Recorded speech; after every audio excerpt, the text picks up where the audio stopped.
हमारे संयुक्त परिवारों की परंपरा पहले परिवार को संस्कारित करके आगे बढ़ने के लिए प्रेरित करती थी। धीरे धीरे करके वह परिवार की, संयुक्त परिवारों की परंपरा खंडित होती गई। आज वह भी विखंडित होती दिखाई दे रही है। उसे जीवित करने की आवश्यकता है। धामों के संरक्षण और स्वच्छता के प्रति हमें जागरूक होना पड़ेगा। उनकी पवित्रता को और उनकी मर्यादा को बनाए रखना पड़ेगा। पूरा देश अगर अयोध्या आ रहा है इसलिए क्योंकि अयोध्या धाम में आज भी उसको प्रभु श्री राम की मर्यादा का स्मरण होता है, तो अयोध्या धाम की ओर उमड़ पड़ता है। लाखों लोग प्रतिदिन आ रहे हैं, आज भी आ रहे हैं। याद करिए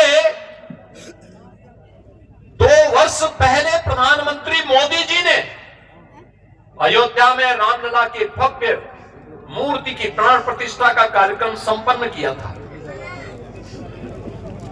इससे पहले 2020 में अयोध्या में भव्य राम मंदिर के लिए शिलान्यास का कार्यक्रम संपन्न हुआ था, भूमि पूजन का कार्यक्रम संपन्न हुआ था।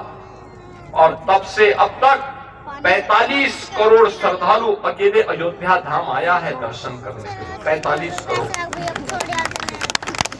याद करना, कमी श्रद्धालु में नहीं है, कमियां हम लोगों में है जो उनको अपने इस आध्यात्मिक और सांस्कृतिक चेतना के साथ जोड़ नहीं पा रहे हैं। अन्यथा जहां भी सुविधा मिली, जहां उसे लगा कि हाँ यहाँ पे कुछ नयापन है देश के लिए, समाज के लिए, सनातन धर्म के लिए, वहां पर वह श्रद्धालु आकर्षित होकर के जा रहा है।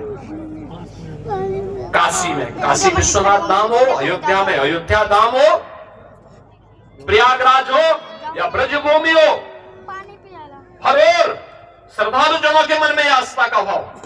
और हमारा दायित्व बनता है हर मंदिर को एक धाम के रूप में स्थापित करें। और यहाँ पर जो काम महंत मसाणनाथ जी महाराज ने यहाँ पर बाबा नागे वाले धाम में, मूर्थल में जिस प्रकार का कार्य करके दिखाया है, यह अद्भुत है। और कितनी भव्य प्रतिमाओं को उन्होंने यहाँ पे रखा है। ये हजारों की संख्या में संतों की उपस्थिति, योगेश्वरों की उपस्थिति,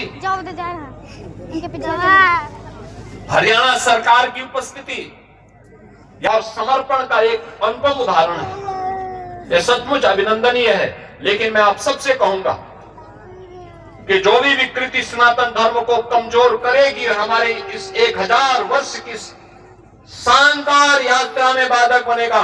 हर भारतवासी का दायित्व बनता है, हर सनातन धर्मावलंबी का दायित्व बनता है, हम उसके खिलाफ मोर्चाबंदी लेकर के उसको बाहर का रास्ता दिखाएं और अपनी शानदार यात्रा को आगे बढ़ाएं, जिससे भारत को प्रधानमंत्री मोदी जी ने अगले 25 वर्ष की कार्य योजना बनाई है।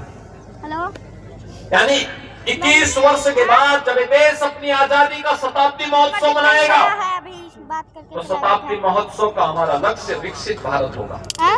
विकसित भारत आर्थिक रूप से तो दुनिया की ताकत रहेगी ही रहेगी, लेकिन विकसित भारत के साथ ही याद करना, हमें आध्यात्मिक रूप से भी, सांस्कृतिक रूप से भी, धार्मिक रूप से भी और समाज जीवन के प्रत्येक पक्षों को ध्यान में रख करके हमें उस विकसित भारत की परिकल्पना को एक भारत श्रेष्ठ भारत के रूप में आगे बढ़ाने की इस अभियान का हिस्सा बनना पड़ेगा। और ये सभी लोगों की सामूहिक जिम्मेदारी का हिस्सा होगा। इस विश्वास के साथ मैं एक बार फिर से, जिस बारे में आज यहाँ पर योगी महासभा के उपाध्यक्ष बाबा बस्तनाथ पीठ रोहतक के श्रीमंत योगी बालकनाथ जी महाराज ने कहा, योगी महासभा के शताब्दी महोत्सव के कार्यक्रम प्रारंभ होने वाले हैं और उस कार्यक्रम की दिशा में एक व्यापक कार्य योजना आगे बढ़ेगी।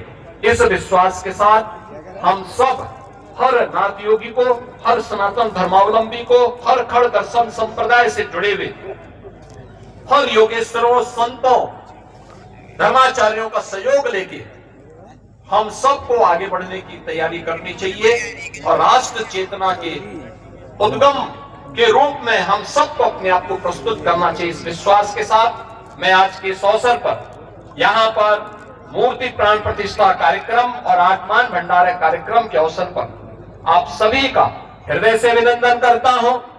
जिन पूज्य संतों का आज यहाँ पर मूर्ति प्राण प्रतिष्ठा का कार्यक्रम संपन्न हो रहा है, सिद्ध बाबा बुद्धनाथ जी महाराज, सिद्ध बाबा कृष्णनाथ जी महाराज, सिद्ध बाबा वीरनाथ जी महाराज, सिद्ध बाबा बृहस्पतिनाथ जी महाराज, सिद्ध बाबा स्वरूपनाथ जी महाराज, सिद्ध बाबा मुन्नानाथ जी महाराज, सिद्ध बाबा सुनहरा नाथ जी महाराज, इन सभी पूज्य संतों और योगेश्वरों के श्री चरणों में नमन करते हुए मैं यहाँ के श्रीमंत बाल योगी मसालनाथ जी महाराज को इस पूरे कार्यक्रम के प्रति हृदय से एक सफल आयोजन के लिए बधाई और शुभकामनाएं देते हुए कल वसंत पंचमी का आयोजन भी है।